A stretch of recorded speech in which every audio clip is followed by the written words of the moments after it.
So the learning target for today is how to write a polynomial function given its zeros.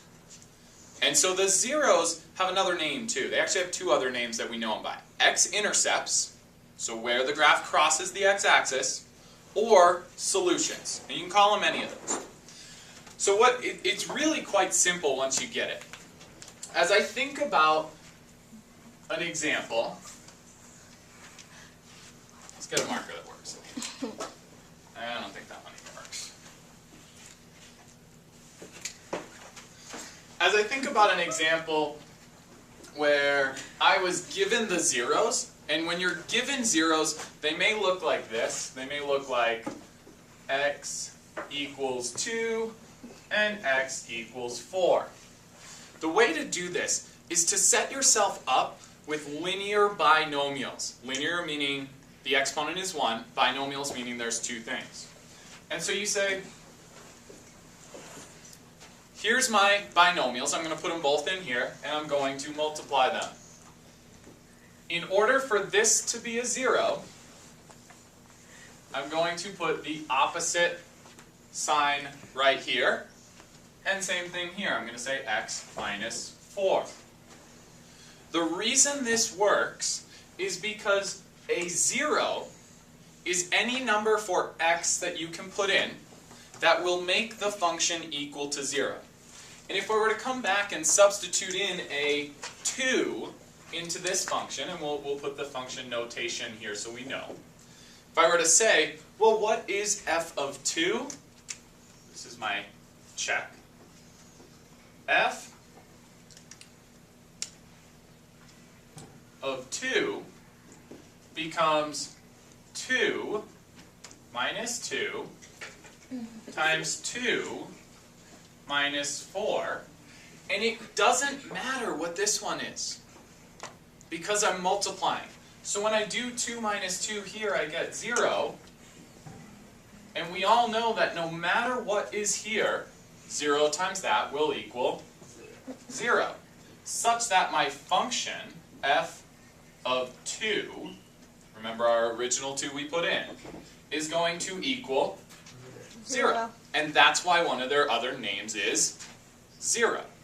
A 0, a solution, or an x-intercept are all the same thing.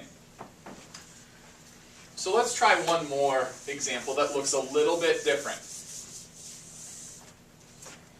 If you are given something that says x equals 4 and x equals negative 3 MULT of 2. Okay, so this looks a little bit different, but it's not much. The only difference here is I have a multiplicity of 2.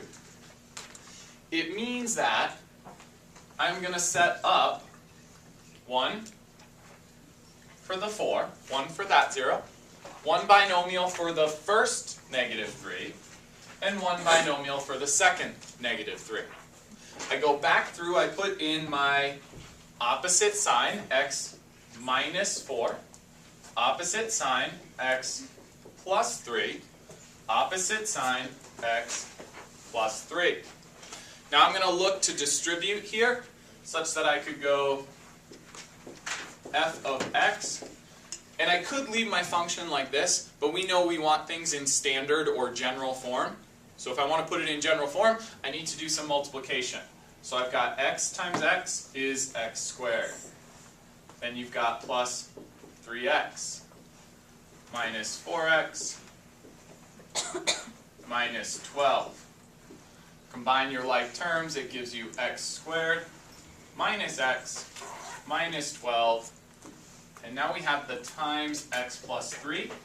We're going to use the method we use in my class where at this point I'm going to take the smaller, we'll work left to right.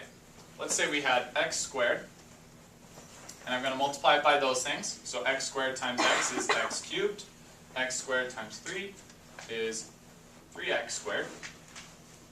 Then for my next step, I'm going to take my negative x and multiply it by both, such that I get negative x squared and minus 3x.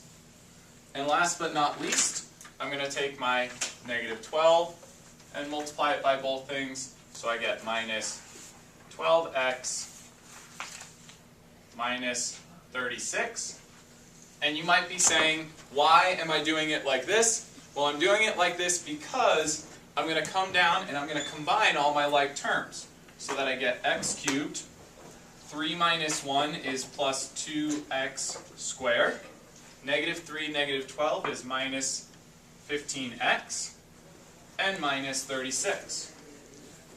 So the function defined by these three zeros is f of x equals x cubed plus 2x squared minus 15x minus 36. There is something.